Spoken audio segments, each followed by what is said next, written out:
I yield the floor to That's an option that you can exercise. I Thank yield you. the floor to Senator Senator Marcolita. Mr. Chair. Marcolita is recognized. Thank you. Thank you, Mr. Chair. Mr. Chair, I am going to consume my time by making a disclosure. Kahapon po, mga pasado po alas 2 ng hapon, tumawag po sa akin si former Congressman Mike Defensor. Tinanong ko po kung ano ang kailangan niya. Meron daw pong isang tao na matagal na po niya kung gustong kausapin para sa isang paglalahad ng kanyang nalalaman tungkol po sa ating iniimbestiga sa committee ito. Sabi ko, madali ba yan kasi meron kaming session, mag-uumpisa yun ng alas 3. Sandali lang ito, sabi niya, kasi nandito lang naman kami rito sa may Golden China. Ito pong restaurant malapit sa atin. Mga 5 minuto lang po siguro mararating natin. So ako po ay nagparaya at pinuntahan ko kung sino yung sinasabi niyang tao. Kasi po meron na raw po siyang draft na salaysay na kung gusto ko raw pong makita. So Mr. Chair, ako po ay nagpaunlak para makita kung talagang meron ngang ganung tao at meron nga siyang gustong isalaysay. Nakita ko po yung tao at pinabasa niya po sa akin yung isang salaysay na nakaporma na po. Binasa ko po.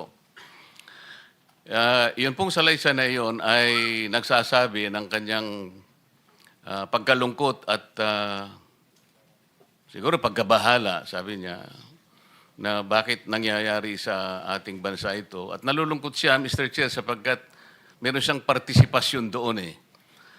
At nung makita ko ang kabuuan ng kanyang salaysay, meron po siyang personal na kaalaman para ikonekta si Representative Saldico kay former Speaker Martin Romualdez. Sabi ko, hindi ako pwedeng magtagal, nabasa ko na ito, hahabol ako sa aming sesyon alas 3. Pero kung talagang ikaw ay voluntaryo mong gustong gawin yan sang-ayon sa iyong nilalahad dito, di sige, i-finalize mo yan at gusto ko, ipanotaryo mo sapagkat hindi po pwedeng hindi notaryado yan. At kung buo ang loob mo at talagang yan ay matagal mo nang iniisip, pumunta ka ako bukas ng umaga sapagkat meron kaming pagdinig. Mr. Chair, nandito po yung tao at hawak ko po yung ilang piraso ng kanyang sinumpaang salaysay. Kung po pwede po sana natin siyang tawagin ngayon, para ngayon siya po ang mismo maglahad ng kanyang salaysay sa ating gitna. Okay, you may call him. Mr. Chair, I'm calling Mr. Orly Regala Gutesa para po humarap siya sa atin. Mr. Gutesa, kayo po ay umupo dito sa may gitna. Pakibigyan mo ng copy si Mr. Chair. Bigyan mo si Chair. Mr. President. Bigyan mo si Mr. President.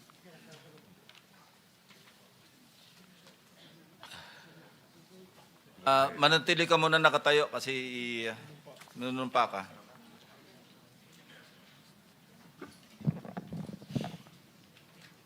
Raise your right hand. Yeah. Do you swear or affirm to tell the truth, the whole truth, and nothing but the truth in this proceeding? Yes, sir. Salamat. Take your seat, please. You may proceed. You may continue. Salamat po, Mr. Chair. Mr. Gutesa, kaninang ako'y nagpapaliwanag para ipakilala kita. Narinig mo yung aking sinabi. Yes, Your Pwede mo Honor. bang i-confirm na kung ano yung sinabi ko ay yung nangyari kahapon? I confirm, Your Honor. Salamat po. At ngayon po ay hawak ko nga ang inyong sinumpaang salaysay na nung draft ito ay binasa ko. Ganun din nga po at wala namang pagbabago. At gusto ko lamang pong sabihin ninyo na mayroong pirma sa ibabaw ng pangalang Orly Regala Gutesa. Kayo po ba ang nagpirma nito? I confirm, Your Honor. At gaya po ng sinabi nyo sa akin kahapon, voluntaryo ninyong ginawa ito at wala namang namilit sa inyo. At katotohanan yan, ako nga po ay ininyayahan nyo para makita ko yung inyong salaysay. Yes, Your Honor. Ito po, ipinanotaryo ninyo. Nakikita ko rin po. Totoo po ba itong notaryong ito? Totoo po, Your Honor. Okay. Ngayon, kayo na po ang magbasa para sa ganun ay marinig po ng buong kapulungan. Pwede po niyong basahin ang inyong salaysay. Maraming salamat, Your Honor. Mr. Chair, can he proceed? You may proceed. Ako po'y nagpapasalamat sa pagkakataong ito. Sa Senate Blue Ribbon Committee, Senador Ping Lacson, sir. At sa iba pang member na nandito po. Ako po si Orly Gutisa, may asawa, nasa tamang edad, Pilipino, makatapos makapanumpa na ngayon sa umiiral na batas ay nagsasaad at naglalahad ng gaya ng mga sumusunod. Ako po ay lumabas upang magsalita sa isyu na ito. Bilang isang dating sundalo, inaalay ko ang aking buhay para sa ating bansa. Sa pagkakataong ito, nagdesisyon akong magsalita at maglabas dahil ayokong maging masama ang kinabukasan ng aking mga anak, apo ko sa darating na panahon. Ayoko pong naririnig ko at napapanood ko sa pagdinig ng Blue Ribbon Committee. At ngayon ko po napagdugtong-dugtong yung naging partisipasyon ko po sa anomalya at korupsyon na ginawa at lumalabas sa hearing na ito. Yung palang pera na binubuhat namin at dinideliver mula sa masamang gawain na nagdulot ng baha na ikinamatay ng tao at imbes na gamitin ang pera sa edukasyon, medikal at programa na mapunta lamang pala sa bulsa ng mga politiko. Mabigat po sa akin magsalita dahil may pamilya ako. 4 ang anak ko, nag-aaral pa. May asawa ako at nangangalaga sa aking mga anak at marami akong kasama sa operasyon na may kinalaman sa ibabahagi ko sa inyo. Nagtatrabaho lang po kami ng mga kasama kong sundalo sa Philippine Marines. Huwag sana isipin na aking mga kasama na nagtatraidor ako. Ako sa aming trabaho at pinagsamahan dahil pare-parehas kaming may pamilya at gusto lang naman naming ayusin ang kinabukasan ng bawat isa.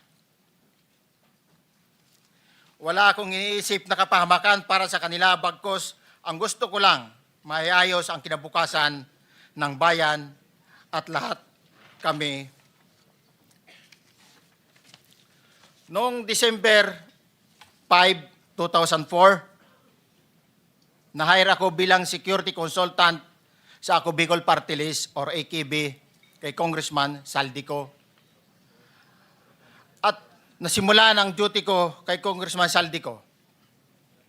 Bawat umaga, nagre-report ako sa BGC sa Horizon, sa Bonifacio Global City, kung saan nakatira si Kong Saldico.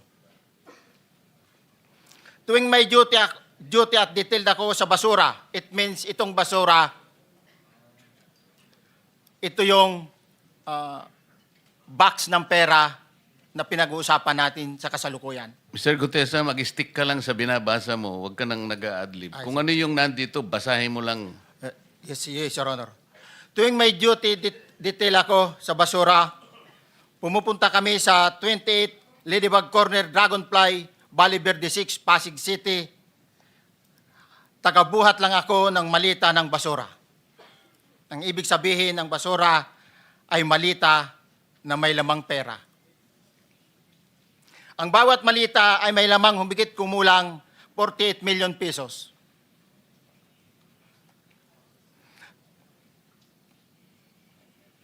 Ang bawat malita ay may post-it na nakadikit na nakasaad kung magkano ang laman ng bawat malita. Tuwing may duty detail sa basura, may pumupunta na tao na magde-deliver ng basura at nire-receive ni John Paul Estrada at Mark Tiksay. Ang mga executive assistant ni Congressman Saldico at sila ang mga detailed sa mga ganyang activities. Ang mga nangyayari kapag duty kami sa basura. Kalimitang dinadala sa bahay ni Congressman Saldico sa Valle Verde 6 at tinatanggap naman ni Mark at ni Paul. Pagkatapos naming may baba ang nasabing basura, ipinapasok sa bahay ni Congressman Saldico sa Valle Verde 6 at binibilang ni Mark at ni Paul. Alam ko na ang laman ng malita ay pera sapagkat nakita ko si Paul na binuksan ang malita at inilabas ang laman para bilangin. Ang isang ehemplo na nagdala ng pera ay si Congressman Eric Yap ng AXIS Party List. 46 na malita ang dala niya sa bahay ni Congressman Saldico sa Valle Verde 6. Pagkatapos mabilang, isinakay namin sa mga sakyan patungo sa Horizon Residence sa Taguig. At dumiretso kami sa basement upang may baba ang nasabing basura. Bago ibaba ang nasabing basura, ito, Merong napuputol sa binabasa mo eh. Huwag kang magmadali. Huwag kang magmadali. naputol na, Ulitin mo yung paragraph 20. wala na akong, hindi ko makita na putol na siya.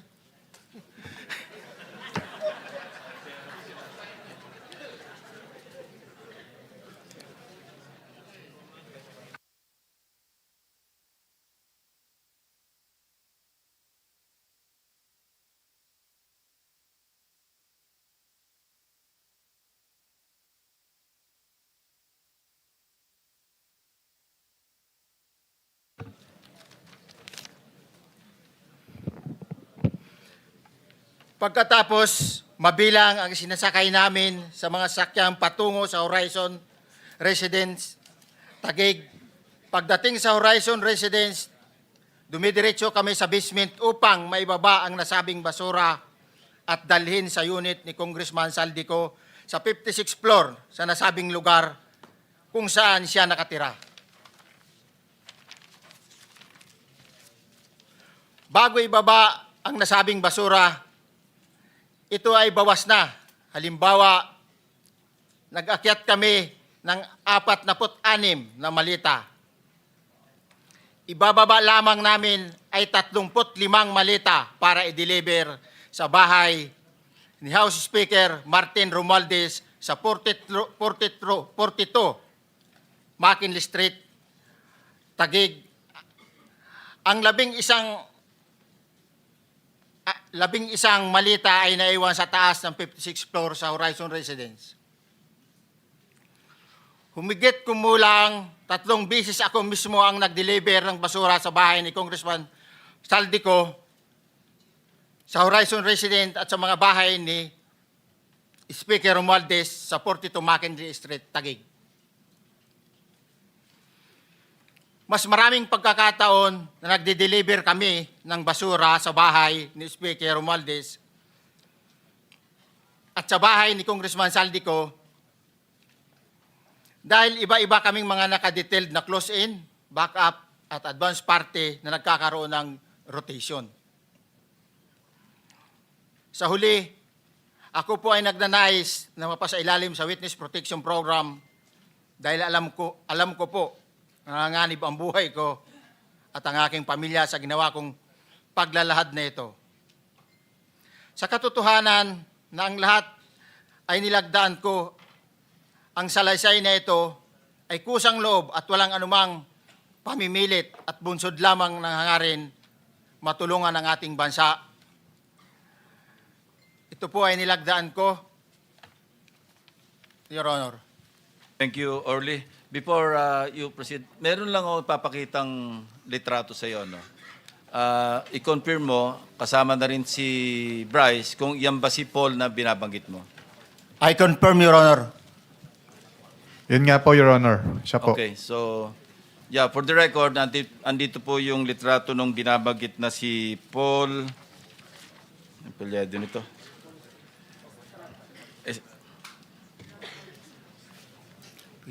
John Paul Estrada, hindi ba? Yes, Your Honor. Oh, sige. Thank you very much. You may continue, Senator Marcoleta. Thank you, Mr. Chair. Mr. Gutesa, dito sa iyong paglalahad ay gumawa ka ng isang paghalimbawa. Inihalimbawa mo si Congressman Eric Yap, ngunit isang tagpo lang yun eh.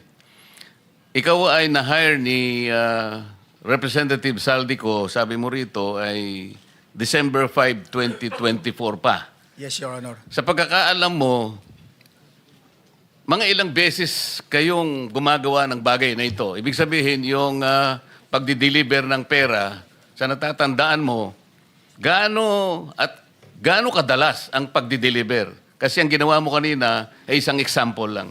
Pwede mo bang ipaliwanag?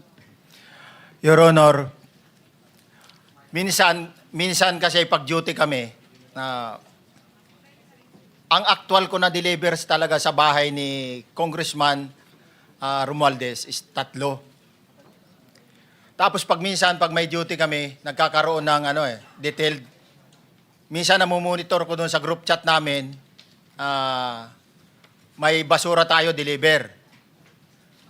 Minsan namumonitor ko siya is 3 times a week ang delivery doon sa Forbes, sa bahay ni Kung Romualdez. Yung pera minsan nanggagaling lang doon sa horizon sa taas, ibinababa. Tapos may detail lang na tao, namumonitor ko naman sa GC namin. Kaya nalalaman ko yung movement ng tropa, kung ano yung sinasabing basura ng delivery. Your So Honor. yung delivery o yung movement ng tropa nagaganap average 3 times a week. 3 times a week, Your Honor. Nagsimula noong December 2024. Yes, Your Honor. Hanggang ngayon ba ay naglilingkod ka pa kay Representative Saldico? Sa kasalukuyan po ay nag-resign po ako noong August 5, itong taon po na ito. So, maliwanag ba ang ibig mong sabihin para sa kapulungan ito ay nag-a-average ng 3 beses sa loob ng isang linggo ang pagdi-deliver ng pera kay Representative Saldico at tuloy-tuloy naman doon sa bahay ni former Speaker Martin Romualdez sa ganong rate, ganong beses, 3 beses sa loob ng isang linggo. Yes, Your Honor. Magmula December 2024 hanggang ikaw ay mag-resign noong August 2025, this year. Yes, Your Honor. Mr. Chair, Senator Marcolita, short Yes. interjection. With the permission of Senator Marcoleta. Thank you, may Mr. proceed. Chair. May maibigay ka ba na pangalan? Kasi ang sinasabi mo lang ngayon, as far as you're concerned, during ikaw ay nagdo-duty, nagro-rotation basis yung duty. So pag wala ka, absent ka, iba ang nagdo-duty, iba rin ang nagtatanggap sa pera at nagdi-deliver. Am I correct? Senator De La Rosa, may I just remind you na isang follow-up. Pero kung gusto mo ituloy at pahig si Senator Marcoleta, naka-charge sa oras niya yung mga susunod na tanong. Okay? Okay lang. Okay lang. Sige, boss. May- Nanghiram meron lang pa naman namang- ako sa iyo. Go ahead. Meron ka pa namang 4 na minuto pa mahigit yan. Yes, sir. So, sige. Very quick lang. So, pag hindi ka duty, may ibang nag-deliver ng pera kay Saldico at kay Speaker Romualdez. Pag nangyayari yan, sir, pag hindi ako duty, may makadetail talaga sa basura na yan. Pero ang authorized lang na mag-deliver at mag-receive niyan is yung 2 tao na binanggit ko, which is John Paul Estrada and Mark Tiksay. Okay. Thank you, Mr. Chair. Thank you, Senator Marcolita. Mr. Gutesa, sa panig ng pagdi-deliver sa bahay ni former Speaker Martin Romualdez, sinong tao ang nagre-receive? Sa mga ganun, sir, ang may contact, Your Honor, is yung si Paul at si Mark lang ang may contact doon sa receiver. So pagdating doon, nakabukas na yung gate doon sa Forbes, pumapasok na lang kami. Then pag nabuhat na namin yung mga malita na ibaba na, so lalabas na kami. Wala na kaming basta may deliver lang namin yung mga basura doon sa bahay, wala na kaming noon, Your Honor. Alin-aling bahay?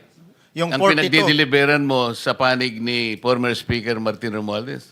Yes, Your Honor, yung 42, yung dito sa may Forbes Park. Yun lang? Wala nang iba? Mayroon pa yung bago nakaraan doon sa 19 Nara, yung dating bahay ni Michael Yang. Sa pagkakatanda mo, mayroon pang ibang lugar na kung saan nagdi-deliver kayo? Sa Aguado, dyan sa, Malacanang. Aguado? Excuse me, Senator Marcoleta. Sino Michael Yang? Yung dating sa Pugo yata yon, Sa? yung dating sa Pugo. Yung Michael Yang. dating bahay ni Michael Yang. Dating bahay. Yes, Your Honor. Okay, thank you. Ibig mo sabihin, nabili ni Speaker Martin yung bahay ni Michael Yan? Allegedly, Your Honor. Pero paano mo alam na bahay ni Speaker yon? Kasi doon na nagde-deliver yung tropa nung hindi na nagde-deliver doon sa 42, Your Honor. Ngayon, sinasabi mo meron kayong chat. Nagagamit mo yung chat para ma-monitor mo yung rate ng delivery at kung sino-sino yung nagdi-deliver? During the time nung nandoon pa ako, Your Honor. Mr. Chair, salamat po at baka meron po pong Thank you. gustong itanong ating May mga kasama. papakita pa ako isang litrato pa, no? Identify mo lang siya. Sino yan? Mark Tiksahi, Your Honor. Meron pa ba nakakakilala sa kanya bukod sa'yo? Dito? Wala. Nabanggit kasi ni Engineer Alcantara rin dito eh. Sa salaysay mo noong September 23, sinasabi mo, hindi ko po siya na-meet during pagdadala. Ang tao niya po ay may alias lang na Paul at Mark. Na-meet mo ito si Mark, Engineer? Sa Valle Verde po, once lang po. So, kinukonfirm na si Mark Texa ito? Mark po and Paul, karaniwan po. Ng, Okay, thank you. Thank you, Senator Marcoleta. Mr. Chair, may tatanong lang po kung Yes. with the permission of Yeah, okay. Senator Marcoleta. Mr. Orly, sabi niyo po 46 na maleta na nagkakalaman po ng 48 million bawat isa. Tama po ba? Based doon po sa level nung malita na nakita ko, Your Honor. Paano po nalaman ninyo na 48 million po ang laman ng bawat isa? Kasi bawat malita po, mayroon siyang post-it na nakalagay, may sign na 48. Lahat po yun may 48. Yes, Your Honor. So, yung 46 maleta, 48 million ang laman ay nagkakahalaga po ng 2.2 billion. Alam niyo po ba yan kung 3 times a week ang sinasabi ninyo ang delivery? Based sa my experience, doon lang ako naka-experience ng 46 nung time na yon, Your Honor. Hindi naman po every week or monthly ito. Yes, Your Honor. So at one point, yung 46 na maleta, 48 million ang laman, 46 times 48 million ay 2.2 billion. Excuse me, Senator Marcoleta, paubaya mo na sa kanya yung oras na naiwanan mo, now 1 minute. Isang tanong na lang. Sige, okay. 2.2 billion. Ganun po yung multiplication eh. Siguro, Your Honor, yun ang lumalabas. So one time lang po ito. One time lang po, yung time ko lang yan, nung panahon na na-identify ko si Congressman Yap, Your Honor. Alright, maraming salamat po. Thank you. Yung paghalimbawa mo, kaya mo ginawa dahil yun ang pinakamalaki. Yes, Your Honor. Pero pangkaraniwan, dahil 3 times a week, mga ilan sa tingin mo yung karaniwang na i-deliver? Ilang maleta? Usually, pag nanggagaling na sa Horizon, na idine-deliver na doon sa Forbes, minsan mayroong 15 or kaya 18 ang malita. Pero yung malalaking malita yon na nagre-rate yung bawat malita, minsan mayroong 48, may 50. Sa mga tweet, Mr. Gutes, pangkaraniwan, 15 to... 15 to, Your Honor? Yun ang average, pangkaraniwan. Yes, Your Honor. Yung nabanggit mong nabigla ka sapagkat malaki, 48, yun lang kay Congressman Eric Yap. Yes, Your Honor. Yun ang time na nakita ko talaga yung ganung kabalk Okay. yung balita na yun, Your Okay. Honor. Mr. Chair, payagan nyo sana akong magtanong lang ng isang tanong kay Mr. Diskaya. Mr. Diskaya, naalala mo, nagkaroon ka ng supplemental affidavit na binasa mo dito. Medyo mahaba pa nga di ba? Naalala mo yung nakaraan? Ito yung supplemental affidavit mo Yes po, Your na Honor. may petsang September 23, 2025. Ito yung nakaraang hearing natin. Yes po, Your Honor. Napansin ko kasi nung pinakinggan ko yung tiningnan ko sa ating transcript, parang hindi mo binasa yung paragraph 30 na kung saan binabanggit dito yung DPWH Region 1. Chinek ko talaga kaninang umaga, nirecheck ko uli, hindi nasama sa binasa mo ito. Ano ito, nagkamali ka lang o... Your Honor, talagang hindi ko po nabasa dahil masyado na pong mahaba yung ano ko. Yung binabasa ko po. Hindi nga, sabihin mo na nagkamali ka lang, hindi mo sinasadya. Hindi po sinasadya. Pero dito po, wala rin po eh. Hindi nakasulat. Baka nakalimutan pong ilagay, kaya hindi ko po nabasa. Tsaka pinatigil po ako doon sa...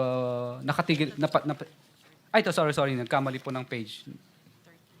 Ito po, 30 po sa Region 1. Meron pala. Oo nga, nandito yung paragraph 30, DPWS Region 1. Yes po, Your Honor. Pero nung checking ko yung transcript, hindi mo binasa ito. Opo, yes po, Honor, kasi mahaba na po. Hindi, nabasa mo yung 31 hanggang 37. Eh. Ito nalaktaban mo yung 30. Kaya lang ako nagtataka, kaya tinatanong kita, sinadya mo ba to o nagkamali ka lang? Hindi po, Your Honor, kasi napatigil na po ako noon nung... Hindi sa nga, dulo sagutin po. mo, nagkamali ka lang. Hindi po, Your Honor. Hindi po ako nagkamali. Ano nga? Sinadya mo? Hindi po, Your Honor. Bali, alam ko po parang pinatigil na po ako dito dahil masyado na po mahaba yung binabasa ko. Hindi, ganito. Pinatigil ka, nung pagpatuloy mo, nakaligtaan mo yung number 30. Hindi mahaba pa yan eh. Nalaktawan mo siguro. Yes po, Your Honor. Yeah. Para maliwanag lang. Oh, Hindi gusto ko lang sinadyang maliwanagan pinatik- kasi Yeah. nabanggit ko na kanina na naimungkahi ko na sana'y tawagin din si Governor Chavit Singson. Baka ka kung may connecta doon sa ano mo, baka ka kung sinadya mo. Ngayon, kung sasabihin mong nagkamali ka lang, tatanggapin ko yon. Your Honor, hindi po ako nagkamali. Naalala po, hindi lang po nabasa. Okay. Salamat, Mr. Chair. Ang susunod po ay si